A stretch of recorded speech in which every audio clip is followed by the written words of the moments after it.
En Hablando de Negocios nos atrae proporcionar información de interés cotidiano. Entrevistamos a expertos de diversas áreas que nos ofrecen un panorama de nuestro contexto, porque todo lo que sucede a nuestro alrededor impacta de una forma u otra en el mundo de los negocios. Hoy tenemos como invitado al ingeniero Israel Peralta Caballero. Él es ingeniero industrial de sistemas de la UR con certificación de auditor en la norma ISO 2027. Es un experto en ciberseguridad con más de 20 años de experiencia. Bienvenido, Israel. Gracias por aceptar la invitación. No, hombre, un placer, Saúl, estar aquí contigo. Encantadísimo de poder participar contigo en este podcast. Bien, pues vamos a iniciar. ¿Por qué no nos explicas qué es la ciberseguridad, Israel? Fíjate que la ciberseguridad es todas estas prácticas que tenemos que hacer las empresas y las personas para proteger lo más importante de nosotros, que es nuestra información.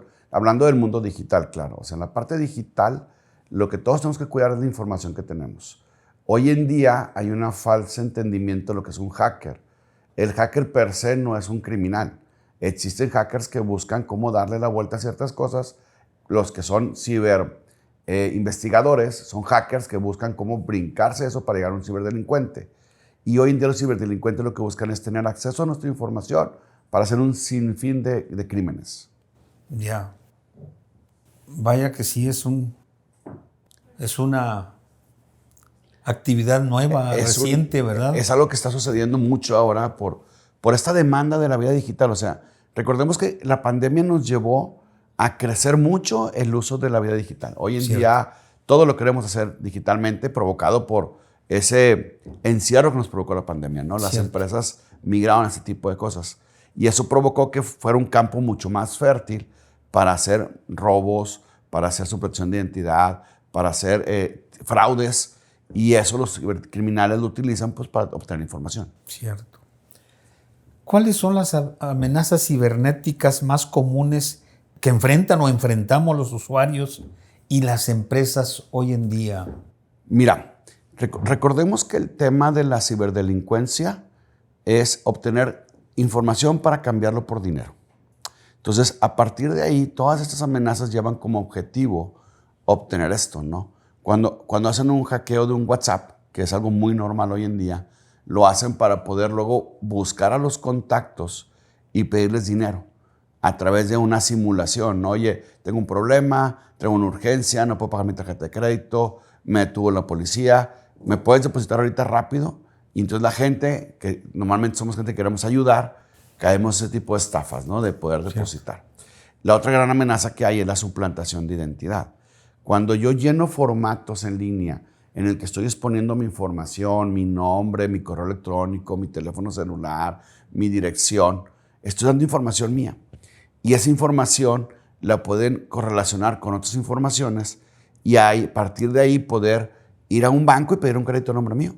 O ir a un lote de auto y sacar un coche a nombre mío, que no soy yo, es alguien más que lo está haciendo, y eso lo pueden usar como un fraude. Entonces, la amenaza está en cómo obtienen cosas de nosotros para poder hacer algo más.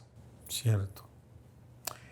¿Cuáles son las mejores prácticas para mantener segura la información? Pues mira, principalmente es entender cómo se da este objetivo, cómo es lo que quieren lograr y de ahí partir en cómo vamos a proteger esto. O sea, una práctica muy común es validar con quién estamos hablando todo el tiempo de alguna manera. Si nuestra conversación con alguien, yo estoy hablando contigo, Saúl, y de repente me dices, oye, tengo un apuro, necesito que me prestes dinero, y no eres alguien que me pide dinero, eso me tiene que dar una alarma, ¿no? Decir, oye, esto no es normal. O si de repente usan palabras que no usarías, entonces tengo que ver, oye, esto no es la forma en que él me habla. O sea, si de repente usan algo diferente en su diálogo, es algo que puede suceder. Entonces, estar alerta a cómo sean estas cosas para evitar caer en ese tipo de fraudes o ese tipo de enganches, ¿no? Lo más importante es entender que la vida digital lamentablemente no sabemos quién está detrás del dispositivo. O sea, puede ser la persona correcta, puede ser otra persona que está suplantando, puede ser un bot que está jugando con nosotros. Ahora con la inteligencia artificial y todo lo que vemos en la creación de estos videos, de fake videos, esta suplantación de voz a través de temas digitales, pues podemos caer en ese tipo de juegos, ¿no? De creer que nos está hablando la persona correcta y no lo es. ¿Qué consejo le darías a los usuarios para proteger, por ejemplo, sus contraseñas y cuentas en línea de manera efectiva? Mira, todo lo queremos basar en tecnología. Hoy en día queremos usar software para todo porque queremos ser más cómodos, ¿no? Y está padre, la tecnología es para que seamos cómodos en nuestra vida. Sin embargo, tenemos que poner un poco de inteligencia. ¿Qué consiste eso? Voy a bajar un software para administrar, todas las contraseñas, para administrar contraseñas. Bueno, si ya bajé el software para administrar contraseñas, me tengo que asegurar que ese software sea un software de una compañía con cierta reputación. Luego bajamos cosas que no sabemos ni quién las creó y le estamos entregando las contraseñas a quién sabe quién, ¿no? Todos los software a los que nosotros les agregamos información, esa información se va a guardar en algún lado. En nuestro dispositivo móvil, en un servidor en la nube. Y si nosotros no sabemos de quién es ese software, entonces podríamos estarle dando esa información a alguien más. Ahora, si no nos vamos por ese lado de bajar un software y queremos crearlas nosotros, la intención es crear contraseñas cada vez más robustas. Ajá. Y es muy simple, ¿no? A lo mejor podemos usar una palabra como el Quijote. Pues el Quijote 2024. Y es una contraseña de cierto nivel de robustez. Podemos ponerle Don Quijote 2024 con mayúsculas y minúsculas y podemos agregarle a lo mejor símbolos que nos den una que sea todavía más robusta. Podemos también utilizar creadores de contraseñas que nos van a ayudar a hacer contraseñas mucho más robustas, pero más difíciles de recordar. ¿Creadores de contraseñas? Sí hay software para crear contraseñas. Ya. Y ese software nos ayuda a hacer unas más complejas, pero que no tienen ninguna relación con nosotros. Entonces es más difícil de recordar cómo la vamos a usar. Entonces, el chiste de la contraseña es que tenga un nivel de robustez alto, pero que sea fácil para recordar, o que tengamos este software para guardar contraseñas que nos ayuden a que nos recuerden lo que estamos haciendo y sea más fácil operar, ¿no?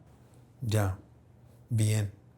Oye, y ese software para hacer contraseñas, luego son muy complicadas, muy largas. ¿Cómo se manejan en la práctica de una manera ágil?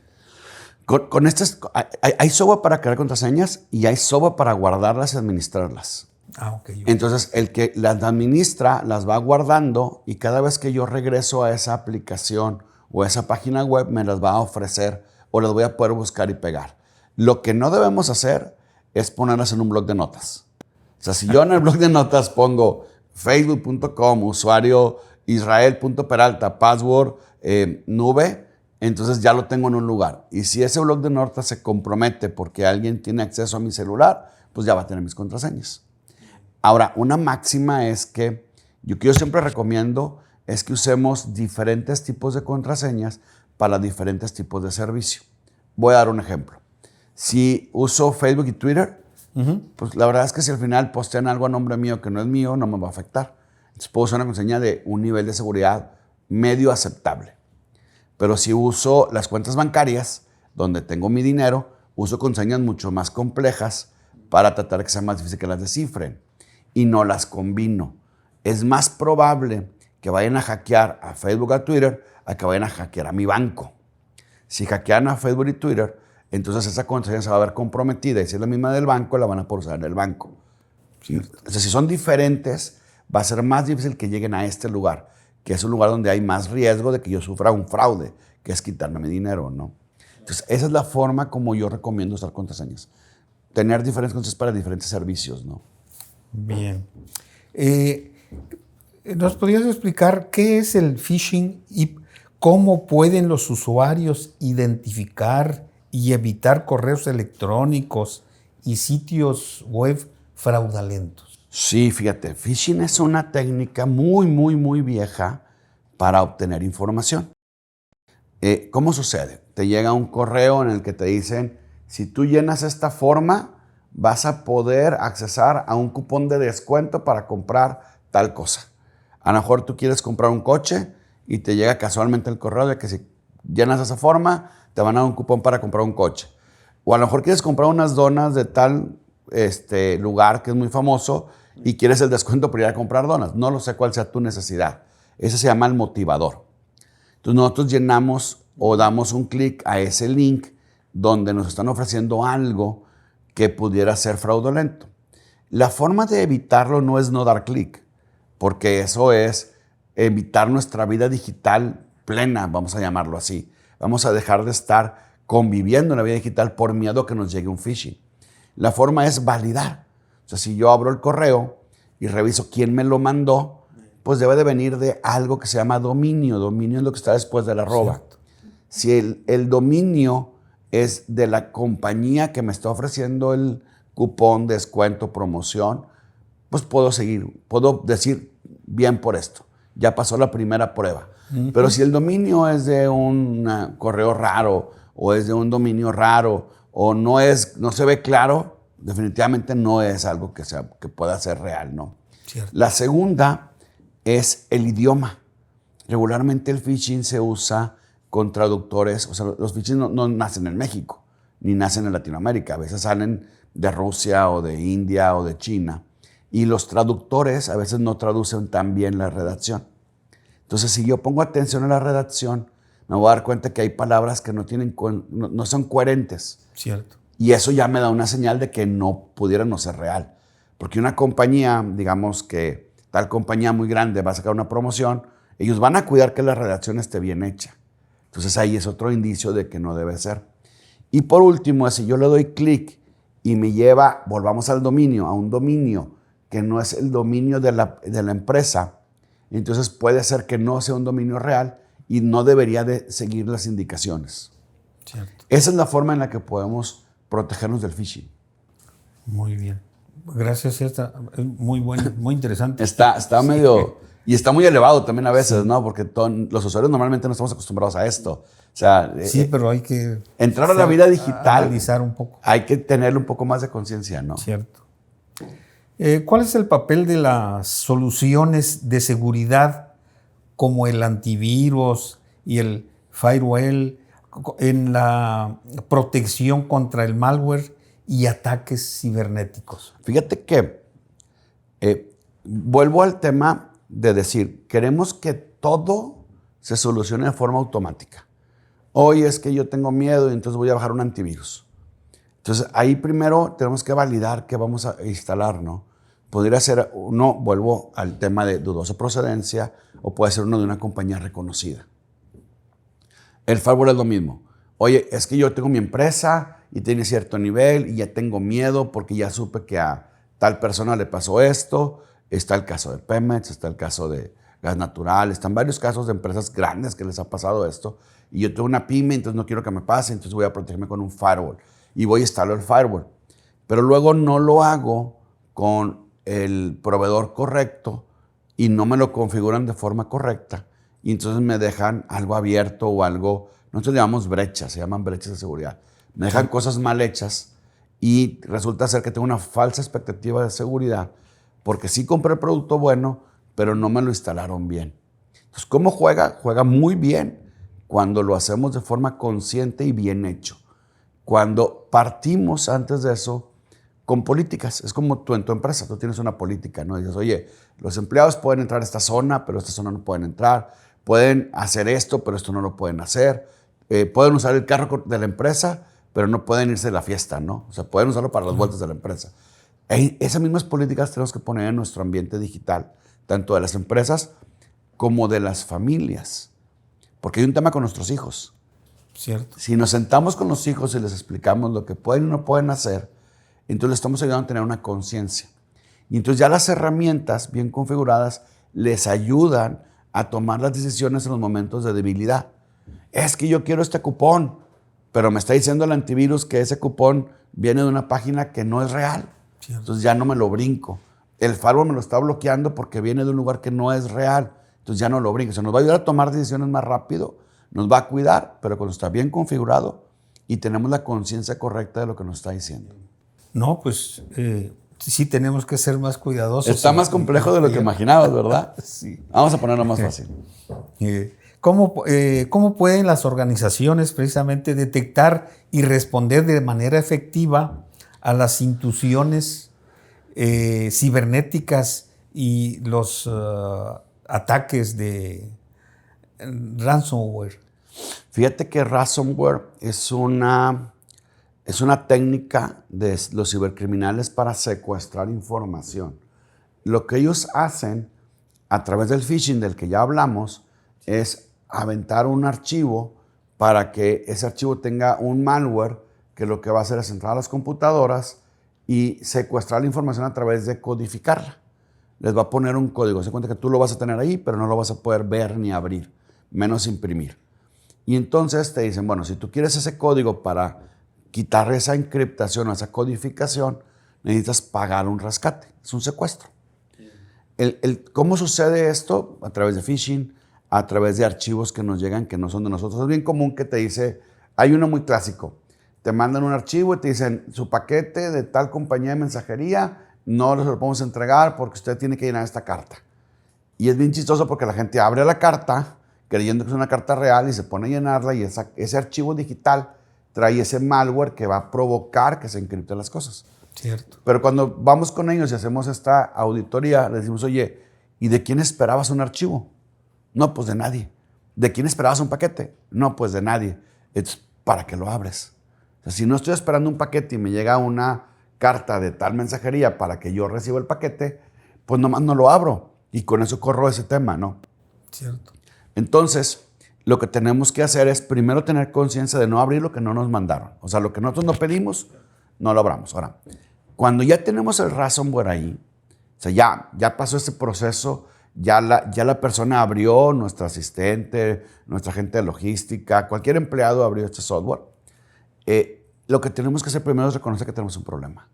El tema con las empresas es que a veces no quieren reconocer esto y están buscando formas laterales para resolverlo. Y eso provoca más problemas. Nos ha pasado a conocer casos de supuestas compañías de desencripción que les cobran un dinero con la promesa que van a desencriptar esta información. Y en el 95% de los casos no se puede desencriptar. Esa es información perdida. Antes era muy simple porque los ciberdelincuentes pedían $500 para desencriptar y a veces la empresa decía, pues $500 los pago para desencriptar. Hoy en día los ciberdelincuentes avanzaron y ahora piden dinero conforme a la empresa. O sea, ellos estudian a la empresa para saber cuánto le pueden obtener. Entonces, si la empresa puede pagar el tanto por dinero, pues se lo van a pedir y a veces se vuelve incosteable recuperar la información. Ya. Entonces, la mejor forma de protegerse del ransomware es capacitando a nuestros empleados. Eso es elemental.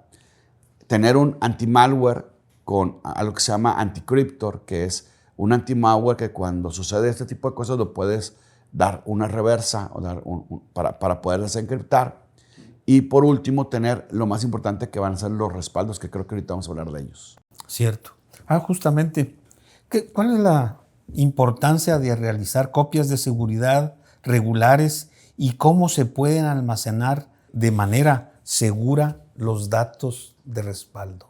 Fíjate que, y lo decíamos ahorita, ¿no? Lo que venía es tema de respaldos. Sí. Los respaldos es la única carta segura que tenemos contra un ataque de malware. O sea, no hay nada, ¿eh? O sea, podemos prevenir, podemos contener, pero una vez que ya nos brincó estas dos barreras, tenemos que recuperar.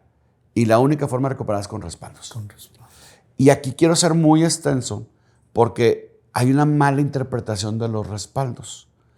Todo lo que está en la nube, que nosotros podemos trabajar en línea, OneDrive, Google Drive, Dropbox, todas esas compañías que nos ofrecen tener información en la nube, pero que nosotros podemos accesarla y trabajarla y editarla, esos no son respaldos. Eso nosotros llamamos información viva, porque cualquiera que tenga la clave y la contraseña, puede entrar a editar, a bajar, a confirmar y a volver a subir información. Cierto. Y en eso bajar y subir o en esa edición, el virus o el malware va a poder también encriptar esa información. Las compañías tienen sistemas para evitar que se encripten, pero pudiera suceder. Como quiera hay una posibilidad muy mínima, pero existe. Entonces los respaldos debería ser información que nosotros llamamos información muerta, como el archivo muerto. ¿Te acuerdas cuando terminábamos el año y agarramos todas nuestras facturas y las guardábamos en una caja, esperando que el SAT nunca nos buscara, y ahí las dejábamos guardadas, se llamaba archivo muerto. Así son los respaldos. Los respaldos es toda esa información digital, la vamos a poner en un lugar específico donde ya nadie va a tener acceso, donde no se va a estar editando, donde va a quedar para ir a hacer una consulta y volver a regresar el archivo si es que lo requerimos. La forma correcta nosotros llevamos la regla de 3. Respaldos frecuenciales y en 2 ubicaciones. Una ubicación puede ser físicamente en nuestra empresa y otra ubicación puede ser en la nube, en un sistema de respaldos que es para respaldos. Hay muchas compañías que lo hacen y podemos jugar con ellas y buscar cómo tener estos dos espacios especiales para evitar que vayan a fallar. Ya. Muy bien. Muy buenos consejos. Gracias. Uno más, ¿qué consejos tienes para evitar la suplantación de identidad en línea y proteger la información personal? Fíjate que, pues definitivamente cuidarnos del phishing, ¿no? O sea, no llenar formatos por todos lados. 2, es como si tú fueras en la calle y de repente te para alguien y te dice, oye, te voy a regalar $1,000 si me llenas este formato y me das una copia de tu INE y una copia de tu tarjeta de crédito. ¿Lo harías? Pues no. Pues no, ¿verdad? No. Bueno, en la vida digital es lo mismo. De repente estamos navegando y nos aparece un mensaje y dice, te vamos a regalar esto si me das tu copia del INE, tus datos completos y tu tarjeta de crédito. Y la gente lo hace.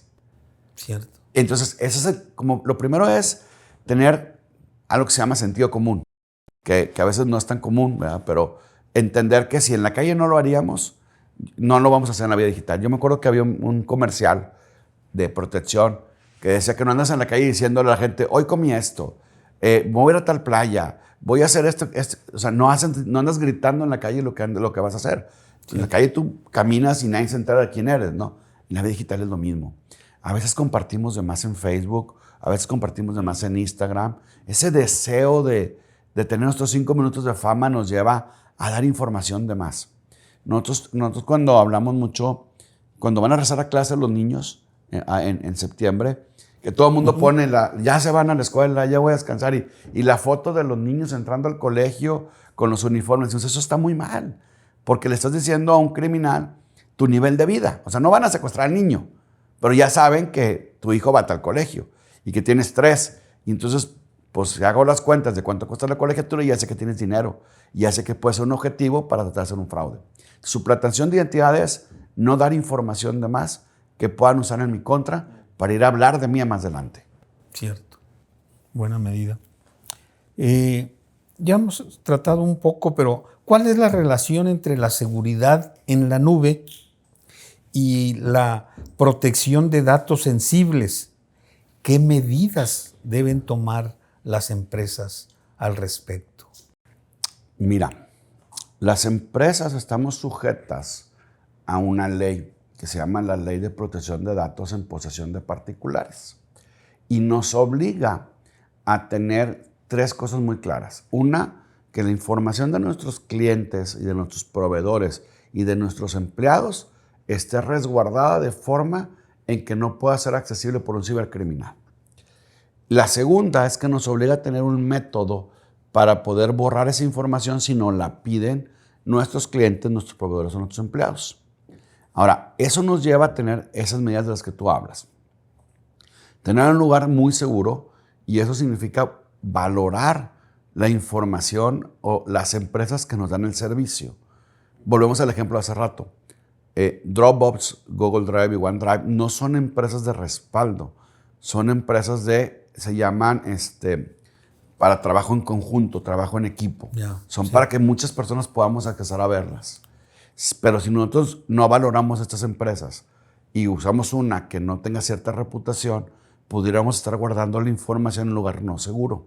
Cierto. La segunda responsabilidad es definir quiénes tienen acceso a esa información, porque no todos tienen que tener acceso a esa información. A nuestra lista de clientes, a lo mejor la parte de contabilidad de administración y a lo mejor cierta gente de ventas. A nuestra lista de proveedores, definitivamente la parte de compras y la parte de administración. Pero nuestro operador que anda caminando por la empresa, moviendo cajas o que está haciendo la parte de la operación, él no tiene por qué saber quiénes son nuestros clientes y nuestros proveedores. La información de nuestros empleados debe estar únicamente bajo resguardo de la gente de recursos humanos o de quién lleva la nómina. El gran error de las empresas es que luego hacemos o cuentas genéricas o password de bajo nivel de seguridad o le damos acceso a todo el mundo, buscando que sea más fácil la operación.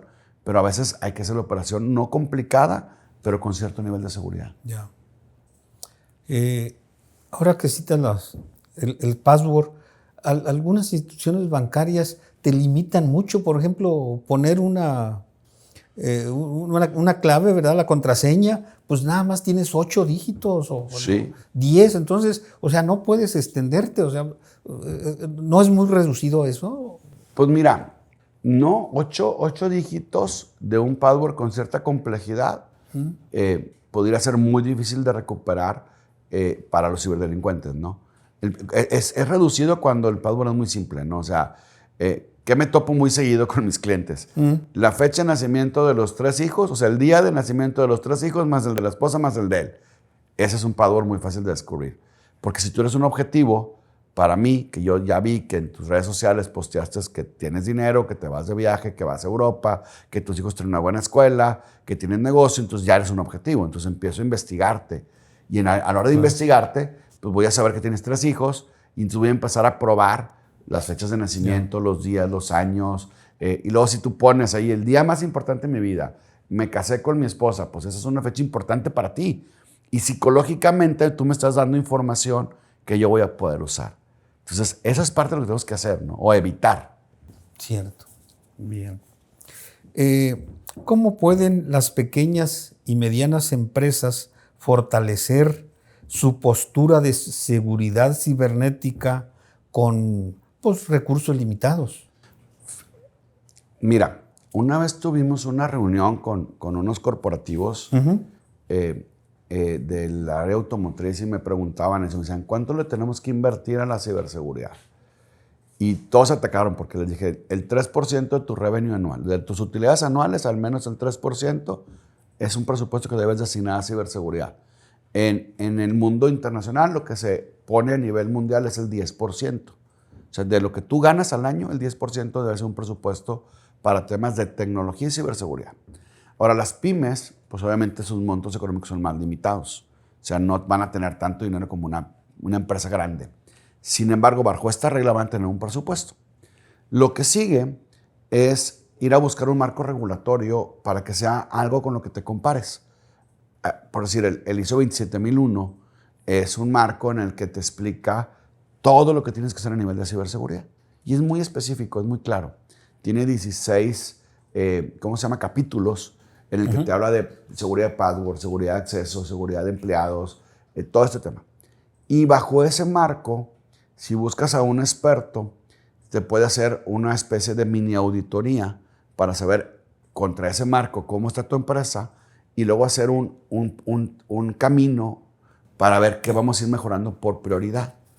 Entonces, vamos a usar la tecnología, pero no vamos a usarla de forma desmedida. No tenemos que ir a comprar el firewall más complejo y más caro. Vamos a comprar el que se adapta a nuestro presupuesto y a la necesidad del negocio. Voy a dar un ejemplo muy específico.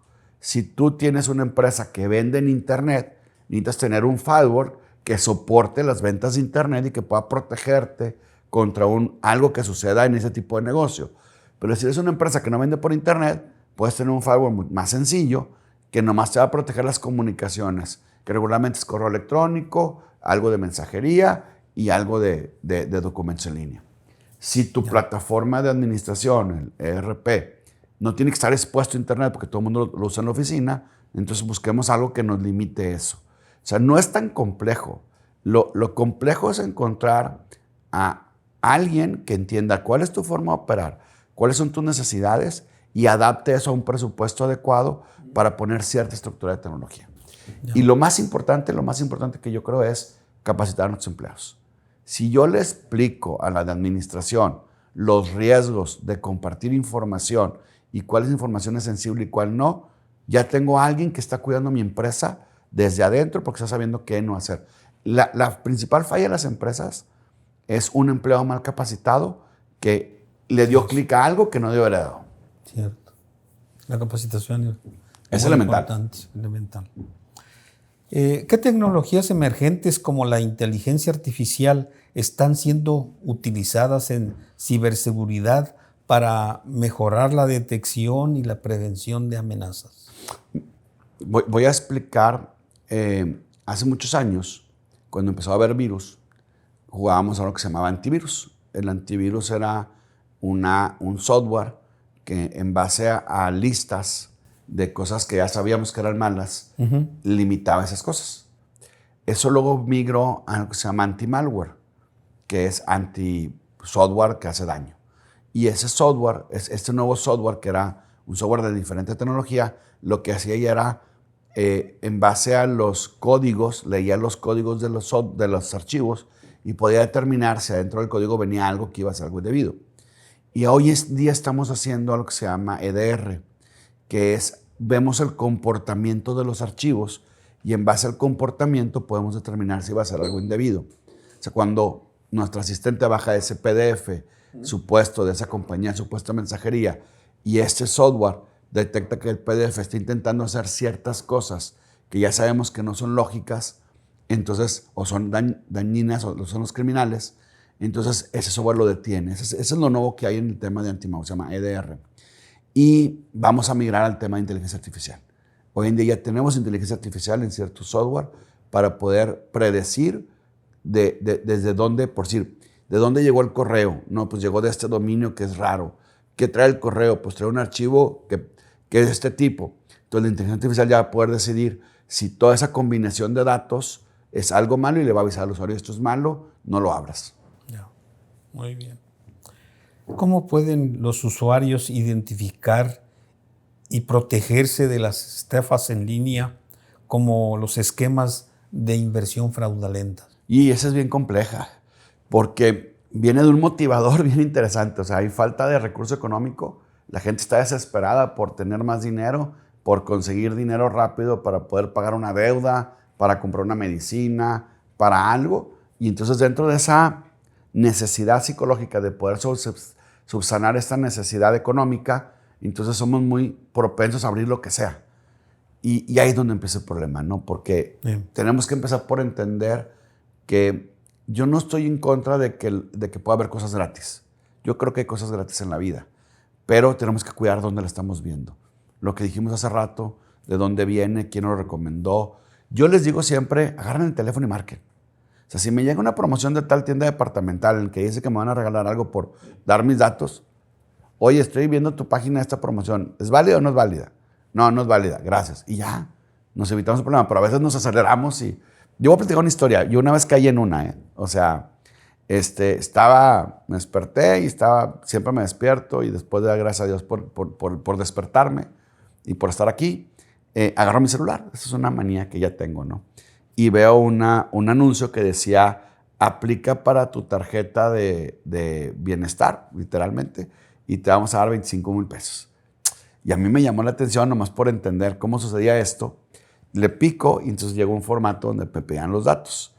Y entonces dije, esto está muy fácil, ¿no? Entonces ya en ese momento recapacité y empecé a buscar los indicadores y me di cuenta que era un fraude, ¿no? Y no caí, o sea, nomás como que llegué a ese punto, ¿no? Cierto. Y hicimos un experimento, te lo voy a platicar. Duplicamos esa página y la volvimos a repostear, pero en nuestras redes sociales. Y pusimos, si te interesa tener un crédito de 25,000 pesos, clique aquí para obtener tus datos. No me lo vas a creer. Nos llegaron 3,000 solicitudes que querían esa tarjeta. Lo interesante es que en la página que nosotros pusimos decía, esta página está diseñada para explicar lo que es un fraude en Internet. Tú le acabas de dar clic a una liga que te ofreció esto, pero no te vamos a dar nada. Si quieres saber más al respecto, deja tus datos. Yeah. Y la gente dejaba sus datos y luego nos decía, oye, ¿cuándo me va a llegar mi tarjeta? O sea, no leyeron ni la explicación de que era un fraude. La gente no lee. Y ese es el gran problema. Por eso sigue habiendo tantos fraudes. Cierto.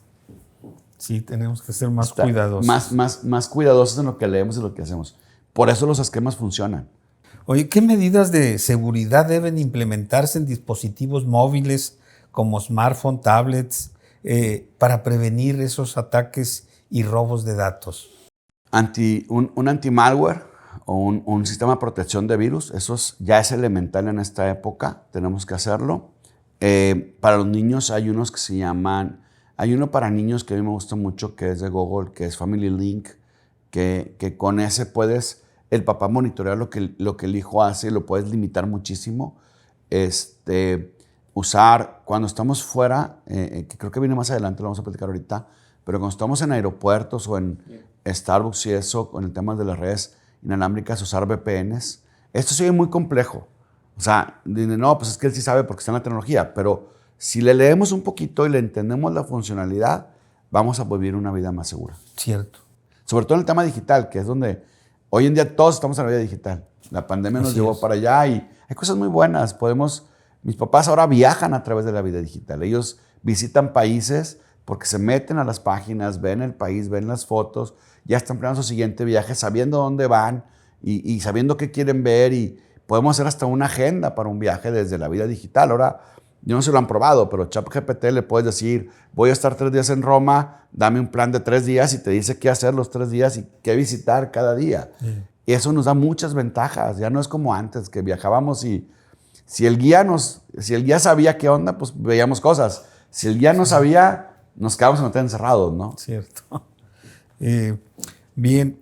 ¿Cuál es la relación entre la seguridad informática y la seguridad física de una organización? Mira, es más fácil porque tenemos más soluciones tecnológicas, pero es más compleja si no la sabemos usar bien. Hoy en día tuvimos un caso en Morelia con una empresa que era una empresa con muchísimos empleados, muchos. O sea, estamos hablando que ellos tenían más de 2,000 empleados y tenían una rotación alta. Y algunos empleados los mandaban a las listas negras. Habían sido empleados que habían intentado robar o que habían realizado acoso o que habían hecho cosas indebidas. Entonces la empresa decía, yo quiero asegurarme que ese empleado no va a regresar. Entonces pusimos cámaras de identificación y cuando el empleado pasaba por la periferia, la cámara lo detectaba y lo identificaba y decía al guardia, oye, fulano de tal que está en la lista negra por esto, está pasando por afuera. Y el guardia podía ver que ese empleado se estaba acercando y ya podían prepararse para recibirlo. Entonces, en la parte física nos ayuda mucho ese tipo de cosas para poder saber cuando estamos en una situación de riesgo, ¿no?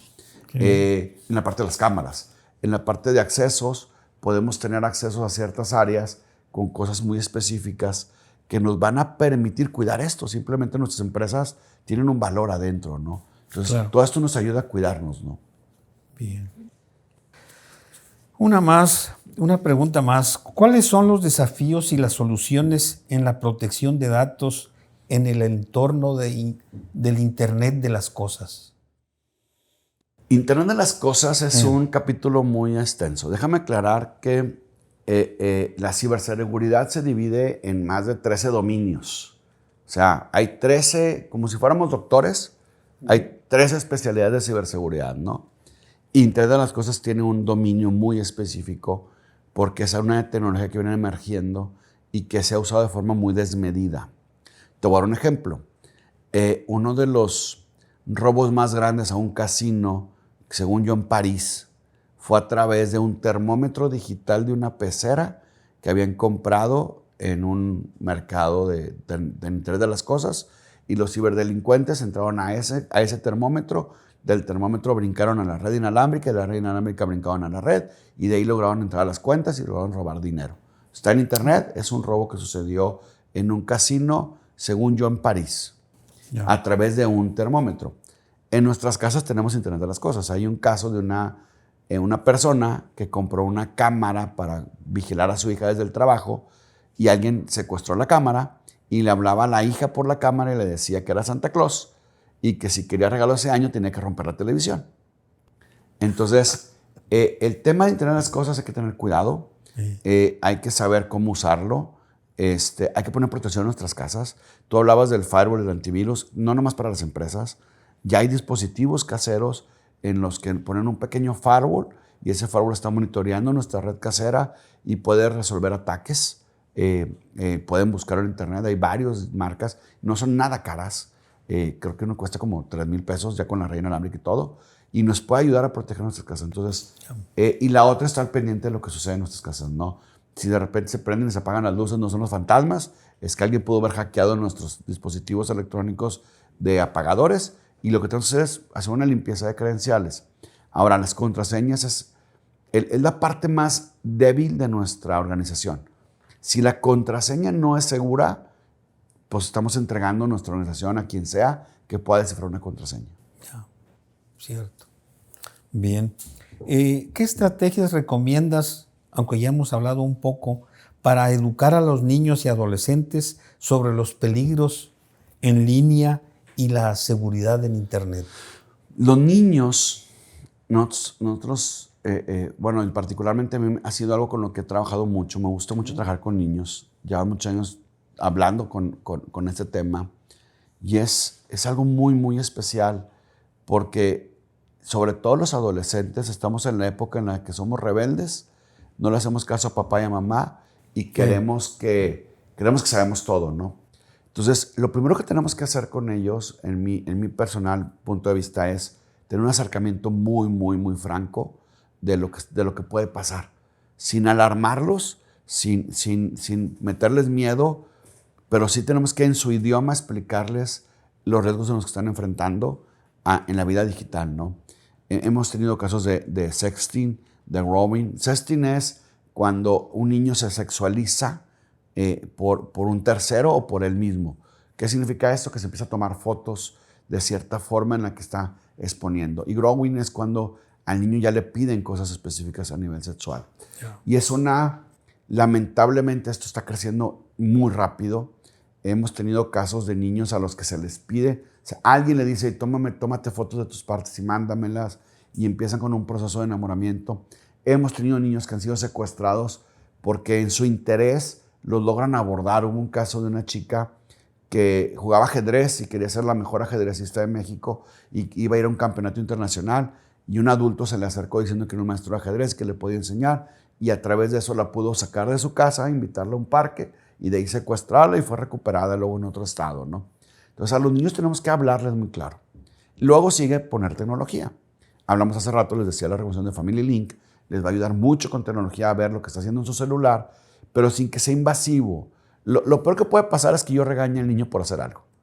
O sea, cierto, algo que él no sabe que está mal y yo lo regaño, entonces lo que va a hacer es ocultarse por miedo, volverse a equivocar y que lo vuelva a regañar. Entonces, si yo lo educo y le explico, y cuando sucede algo le vuelvo a explicar lo que está pasando y provoca esa cercanía, lo que va a suceder es que cuando este niño sea abordado o intenten manipularlo, lo que va a hacer es decirle a papá, mamá, fíjate que me llegó este mensaje donde me están pidiendo fotos mías y creo que no está bien, ¿qué tengo que hacer? Y pues es simple como bloquearlo, ¿no? Bien. Sé que como papá no se enoja, pero bloqueemos ese número y sigamos nuestra vida digital. Yo quisiera decirles que la vida digital es muy bonita, tenemos muchas cosas buenas que hacer, claro que sí, que con conciencia podemos aprender y pues, vivir más fácil, ¿no? Cierto. Como CEO de IPC Service, que no lo mencioné al principio, pero IPC Service es una empresa, pues ya como decías, de más de 20 años de experiencia. ¿Cuál es el papel de las empresas de ciberseguridad como ustedes en la protección de los usuarios y las organizaciones contra amenazas cibernéticas? Fíjate que lo que nosotros tenemos que hacer como empresas, debemos de partir de la educación. O sea, si nosotros podemos volvernos aliados con nuestros clientes, si le podemos llamar así, podemos enseñarles cómo protegerse, y en ese momento creamos una cultura más amplia. Cuando tenemos más empresas con cultura, con conocimiento, vamos a una comunidad que se va a proteger entre ellos mismos, ¿no? Tú estuviste en Aripade y sabes que cuando hay una comunidad de empresarios que se juntan para estudiar, luego se pasan tips y se pasan recomendaciones, claro, y crecemos como comunidad, ¿no? Yo siempre hablo de algo que leí en algún lugar, que hablaban de un campo en una ciudad donde ganaba este campo no me acuerdo si era de calabazas o de qué era, pero siempre ganaba el premio de la mejor cosecha. Y entonces siempre ganaba todos los años el premio de la mejor cosecha. Y un día van y entrevistan al dueño de este campo y le dicen, oiga, usted siempre gana la mejor cosecha, ¿cómo le hace? Y dice, bien simple, el 10% de mi semilla se lo regalo a mis vecinos para que ellos siembren de mi semilla. Entonces le decía el reportero, ¿y por qué haces eso? Dice, porque si yo logro que mi vecino tenga una mejor siembra, voy a lograr que todas las, ¿cómo se llaman estas? Los bichos, las plagas, estén más lejos de mi cosecha. Me van a servir como un bloqueo, ¿no? Para que no lleguen a mi cosecha. Y entonces voy a seguir siendo yo el que tenga la mejor cosecha, pero ayudando a los demás a tener mejor cosecha. Y entonces yo creo que eso para mí fue mucho de filosofía.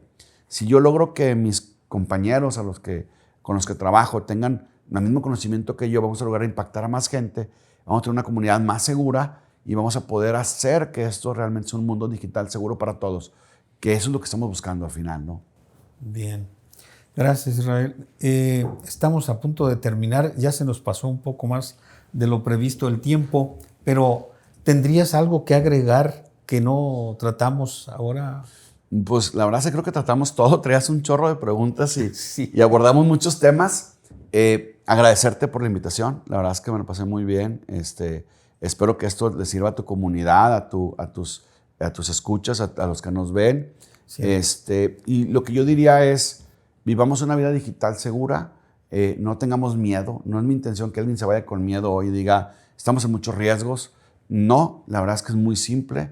Poner atención, capacitarnos, ver lo que estamos haciendo, tener conciencia y no nos va a pasar nada. La verdad es que vamos a poder explorar países, conocer de recetas, ver cosas de chistes de otros lugares, aprender de otras culturas de una forma muy segura y muy padre, que eso es lo que hace el Internet, ¿no? La vida digital lo que hace es poder comunicarnos más. Quienes somos empresarios podemos tener negocios en otros lados. Yo hoy en día, a través de esto, pues tengo contactos en Perú, tengo contactos en Chile, tengo contactos en Colombia, con los que convivo, hago negocios, nos compartimos información, de repente salen proyectos y los podemos llevar a cabo. Entonces usemos esto de forma consciente y va a estar espectacular. Muy bien. Pues gracias, Israel, por tu participación, por aceptar la entrevista y a lo mejor vamos a estar en contacto en un futuro porque pues hay mucho que hablar de esto, de la ciberseguridad. Sí, claro que sí. Yo a la orden, encantadísimo estar aquí contigo. Gracias. Gracias, amigos. Les agradecemos que nos sigan en nuestro blog con más información pues tan interesante como esta que acabamos de exponer y los invitamos a que nos sigan en nuestro blog y lo compartan. Realmente hay información buena, importante, que les puede ayudar en su vida diaria. Hasta pronto, que la pasen bien.